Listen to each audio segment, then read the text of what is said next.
What if I told you two young women vanished on a normal afternoon, only to be found by total accident? Not because the police were searching, not because anyone was looking for them, but because a sewer backed up. What happened next exposes a justice system that ignores most femicides, yet somehow caught the killers this time. By luck, not intent. This is a case where Facebook posts became the investigation, where bodies were found by chance, where justice was the exception, not the rule. This is the story of Elizabeth Rojas and Karen Canelo, two women who should still be alive today. In the first 4 months of 2022, Valle del Cauca, Colombia, recorded 39 femicides. 39 women killed because they were women, in just 4 months. Elizabeth Rojas was 17. Karen Canelo was 21. They were 2 of the 39. But here's what makes their case different. Their killers were caught, convicted, imprisoned. In Colombia, that almost never happens. 81% of femicides result in no conviction, no arrest, no trial, no justice. Elizabeth and Karen's case is the exception, and studying the exception reveals why the system fails. The other 81%. This is the story of 2 young women who were found by accident, not design, whose Facebook posts became the investigation the police never conducted, and whose justice came from luck, not institutional will. This is Luz y Sombra. Every shadow hides the truth. Every truth demands justice. Elizabeth Alejandra Rojas Giraldo was 17 years old.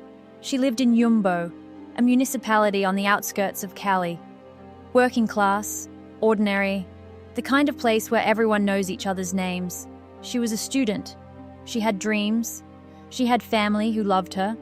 She had her whole life ahead of her. Karen Giselle Canelo Guevara was 21. She lived in the same community. She was a mother. Her son was 4 years old. Think about that for a second. 4 years old. Old enough to remember her. Old enough to ask where she went. Elizabeth and Karen were close. They traveled together. They documented their lives on Facebook, like millions of young women do. Photos of where they went, what they wore, who they were, proof they existed. Remember that. Because those Facebook posts, they became the entire investigation. On August 19th, 2022, Elizabeth and Karen left Yumbo for Cali. An ordinary trip, the kind young people take every day. They posted photos, smiles, locations, outfits. By the end of the day, they had disappeared. By the next morning, they were dead. The last confirmed sighting was at the MIO cable station in Siloé, a hillside neighborhood above Cali, connected by cable cars. Siloé is working class, high crime, low police presence. It's a place where violence happens and help arrives late, if at all. Elizabeth posted photos that afternoon. You could see their clothes, the timestamp, the station. They were just documenting a day out. They didn't know those images would become evidence. By evening, their families were worried. Calls went unanswered. Messages unread. They filed missing person reports. Here's what you need to know. When working-class women go missing in Colombia, the system doesn't move fast. It doesn't assume danger. It assumes blame. They ran away. They're in trouble. They'll come back. So the system waits. Elizabeth and Karen's families didn't. They searched, put up posters, walked Siloé asking questions. But by then, it was already too late. The next morning, August 20th, a resident called the water company. There was a sewer problem. That phone call changed everything. The water company sent out workers to check the blockage. A routine job, clear the pipes, no big deal, until they opened the sewer grate and found what looked like animal remains, decomposed, waterlogged. But something didn't look right. They looked closer. It was human. Organs, tissue, a uterus. The police were notified. Forensics began. Now I want you to hear from someone directly affected. Karen's sister, Heidi, remembered the moment she realized. They found body parts, including a uterus and a woman's blouse. At first, they thought it was a decomposing animal because of water buildup. But when they looked again, they saw organs. Human ones. She went on. The uterus belonged to someone who had already given birth. I knew it was her. She had a 4-year-old son.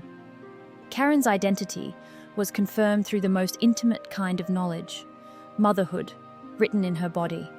Forensics confirmed both victims, Elizabeth Rojas and Karen Canelo.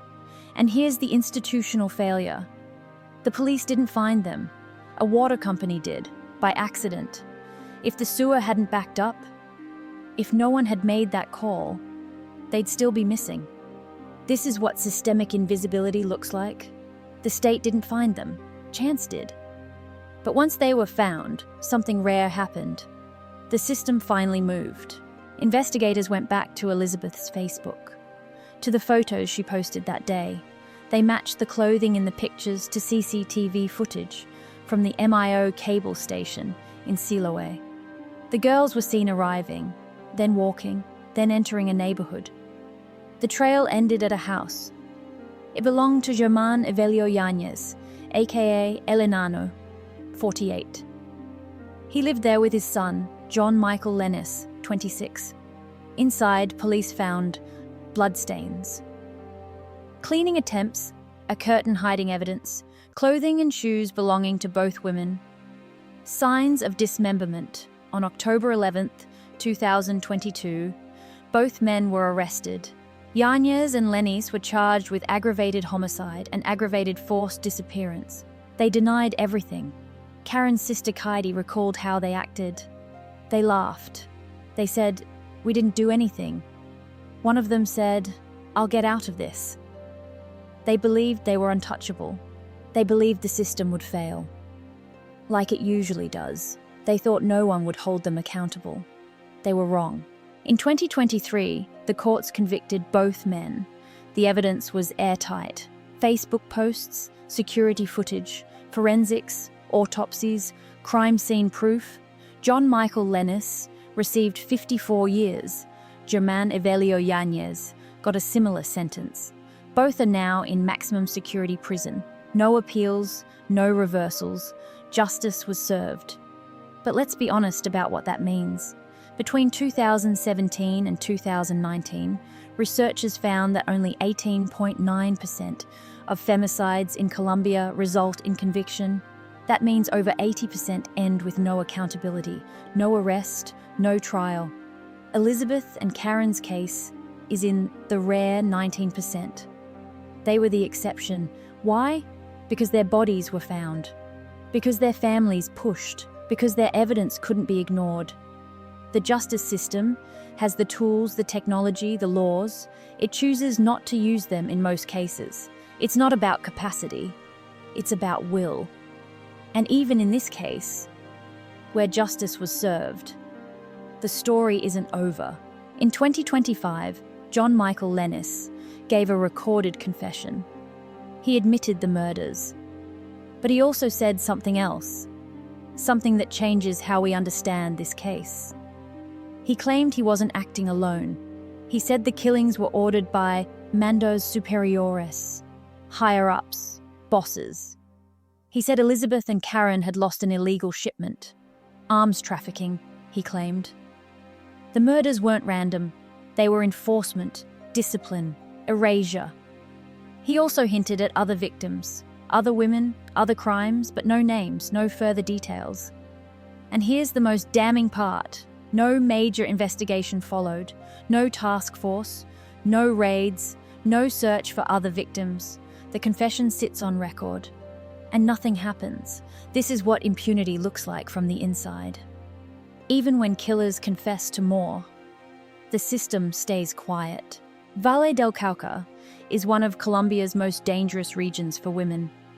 39 femicides in 4 months, most go unsolved. The pattern? Working-class women, ages 17 to 25.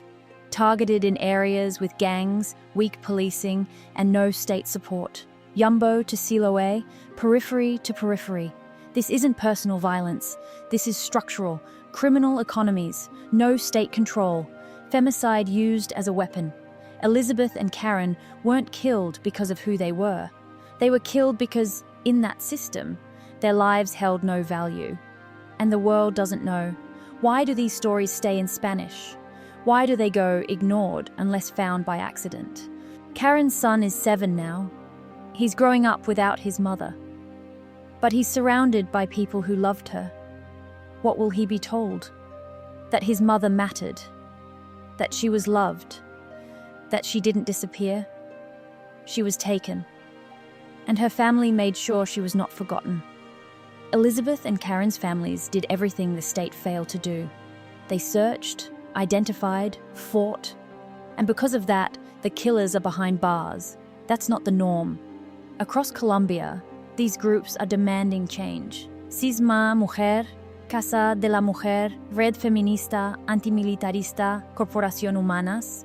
They're pushing for immediate searches when women go missing, police presence in poor neighborhoods, digital safety without victim blaming, femicides prosecuted like other crimes, zero impunity. Elizabeth and Karen's case proves the system works when forced to. The infrastructure exists, the laws exist. What's missing is the will. The system worked because chance forced its hand. Their names were Elizabeth and Karen, 17 and 21. They were loved, they were present, and they were found by accident. But they will be remembered by choice. This is Luz y Sombra. We investigate the stories the world ignores. If you believe justice shouldn't rely on luck, share this. Say their names. Demand accountability. Because silence protects the system. And stories like this break it. Every shadow hides the truth. Every truth demands justice.